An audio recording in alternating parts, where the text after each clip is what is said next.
Hey, this is Wes with Dirt Concepts. Today we're going to talk about how to make your own fast, modified two-wheel drive buggy to use on outdoor tracks.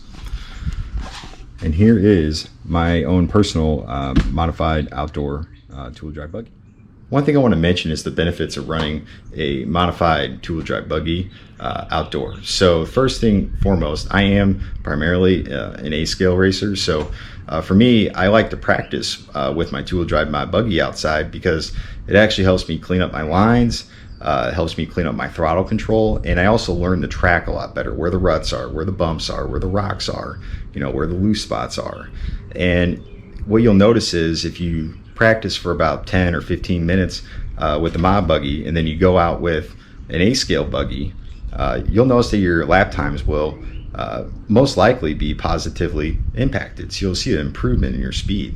So highly recommend to try this out for anybody, especially somebody looking to get a little bit more speed on the track. Nice part about two-wheel drive buggy is it's pretty cheap class. It doesn't cost much to go out there and practice. So definitely, look into this and get out there and run a little mod buggy outside.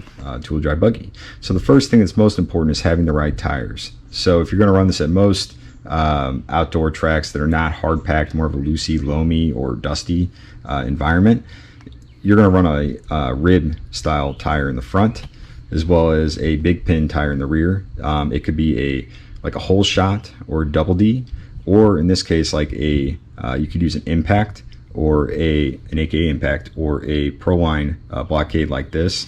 You want to get them in the softest compound you can, usually because the track, well, you need those pins to be able to flex, depending on how hot it is outside. I do run closed cell foams in the front and rear. In the rear, I hole punch each rib twice, as well as V-cut them. And I also run the mounted tires on a foam breaker for about 30 seconds each, just to kind of get those foams softened up. The next thing that you want to do is make sure that you have the right aerodynamics. So in this case, you always want to run a front wing, just to help with the steering of the buggy, especially at high speed, as well as you want to run a body that's going to promote stability. In this case, I believe the best body for outdoor use is the J Concepts P2 body. And then on the rear, I actually prefer a J Concepts 7-inch carpet Astro wing with the center divider. So that just helps with stability, especially when jumping at high speed, or if you're going to high speed sweepers, since you're going to be running your buggy on a big outdoor track. Now the next thing we're going to do is cover under the hood. And this goes for any brand buggy that you run. In this case, this is just a Team Associate B6.3, but it could really go for any brand. First things first with the shock package. So you want to run a really soft package. What I recommend doing is getting the softest springs you can and run them in the front and rear.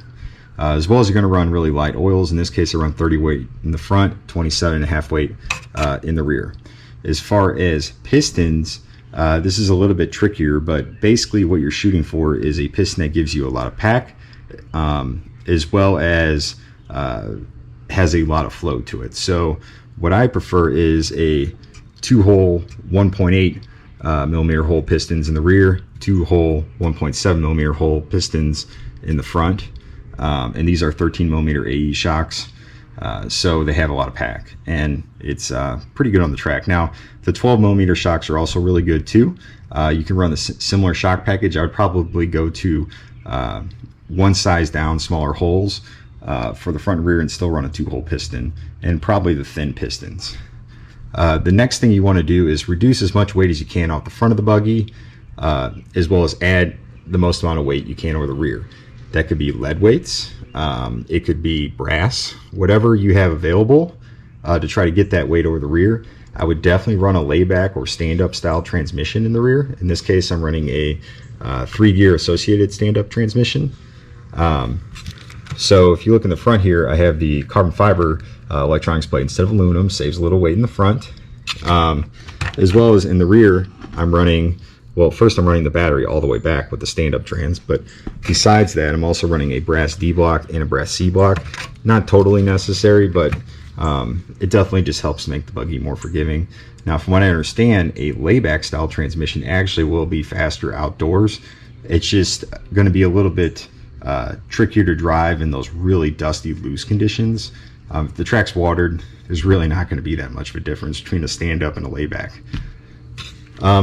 As far as geometry, and this goes for any buggy, you're going to definitely want to run some toe in. So in this case, I'm only running 1 or 2 additional degrees of toe in the rear over just straight forward, as well as you're going to run some anti-squat as well, because it kind of helps the buggy want to leap over the jumps. So in this case, I'm running just an additional 1/2 degree of anti-squat on my buggy. Now you could run up to a full degree depending on what your setup is. The next thing you want to do is try to get the most amount of droop you can out of the rear suspension. So you can see here that I have the shocks not quite stood up all the way or in all the way, but they're about in the middle. On the arm, I have them in all the way. On the front, you want to run your shocks usually all the way out on the tower and all the way out on the arm, depending on which brand model that you have. That is typically recommended though for outdoor, as well as you're going to eliminate a lot of that front end droop. It just kind of helps keep the front end down as you're full throttle going over bumps, and it just makes the buggy a little bit more controllable. One thing I do recommend is, no matter what you do, always go down with your front and rear hubs all the way. This raises the center of gravity of your buggy, and it's going to give you a little bit more grip in the corners. The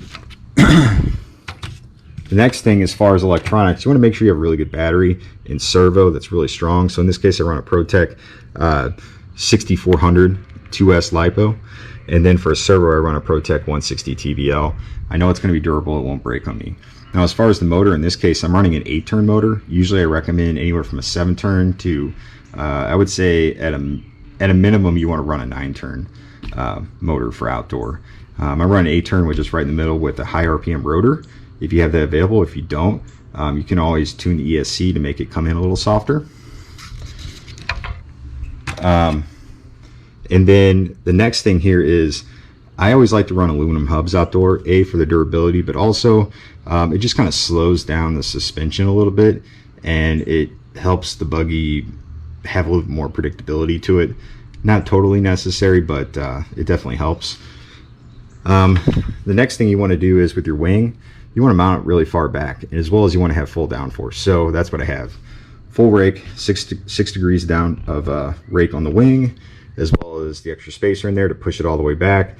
And then that also allowed me to mount my shocks on the rear, which also pushes that weight further to the back of the buggy.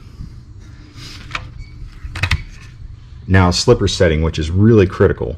The good starting point is, you want to hold the rear tires, apply full throttle, and you don't want the front tires to lift, but you want them to almost lift. So that's the ideal setting to start with. Put it on the track, do a few rips down the straightaway, see what it's like. If you need to loosen or tighten it, you kind of just have to make a judgment call from there. As far as the diff height, if you have an adjustable diff height, in this case I don't, because I run a stand-up transmission, but if you run a layback, you want to run your diff all the way down. So that's a good starting point no matter what you do. And that about wraps up under the hood. Now, the next most important thing is going to be your ESC tuning. For outdoor, I always run somewhere around 10 to 12 degrees of turbo timing, but I don't run any boost. Now, as far as a drive frequency, no matter what brand electronics you use, you're going to run that all the way up to the top. So I run a Hobbywing, I can run 32K drive frequency. Drag brake, you usually want somewhere between 18 and 20%. It kind of just helps with some of that traction and corner entry in low grip conditions. So I recommend starting somewhere in the 18 to 20% range. And then the next thing, depending on if you run, you could run a Reedy or a Hobbywing or a Macklin or whatever brand you have.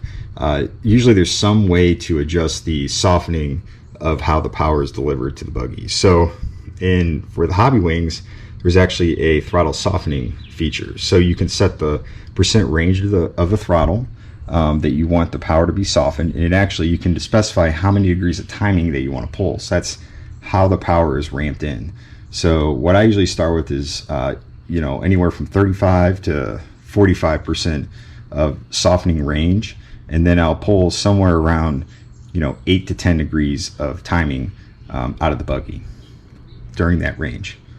If it's a reedy, it could be punch control. I'm not sure what some of the other brands are because I haven't used them, but that's something you want to look at in your manual and see, you know, what works for you.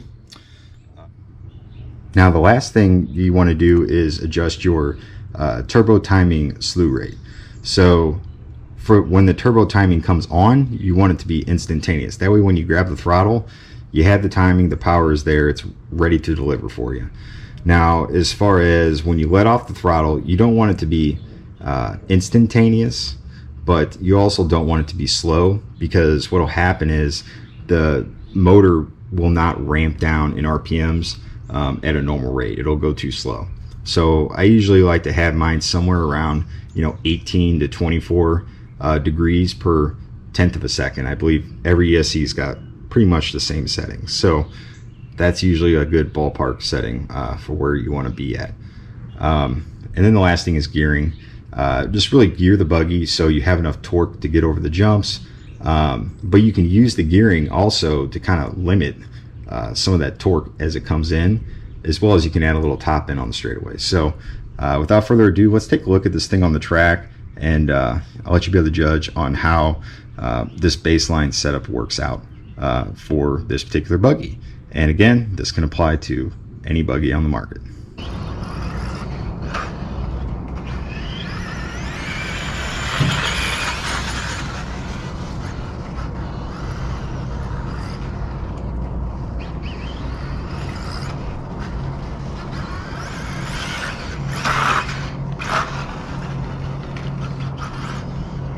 Butter.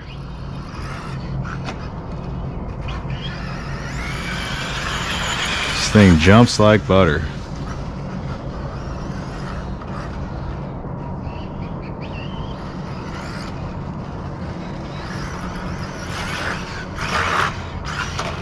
Woo!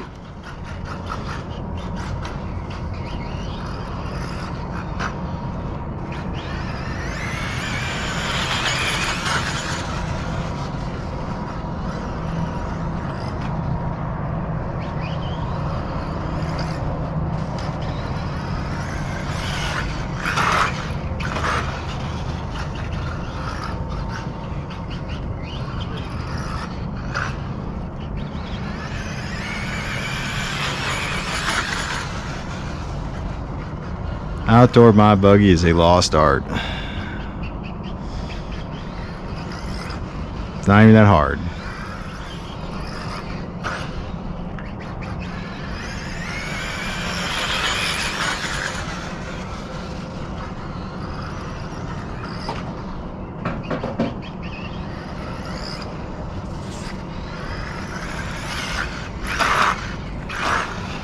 I mean, this thing drives awesome.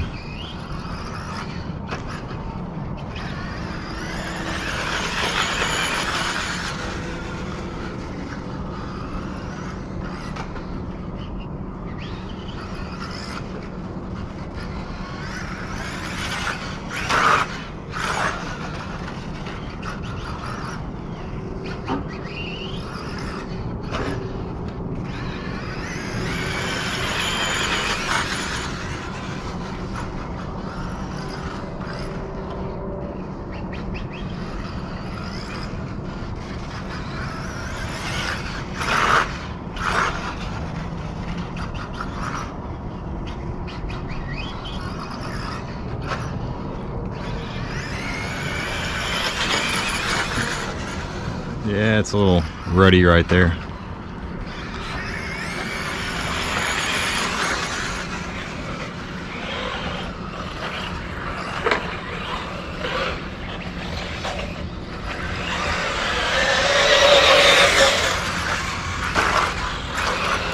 This thing's gonna be hard to beat in that 10 scale class.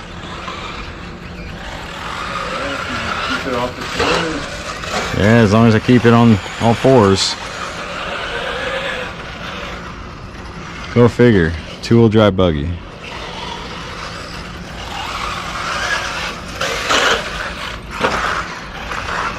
I mean, it's just, it jumps really well. Really, you can almost just like stab the throttle whenever you want.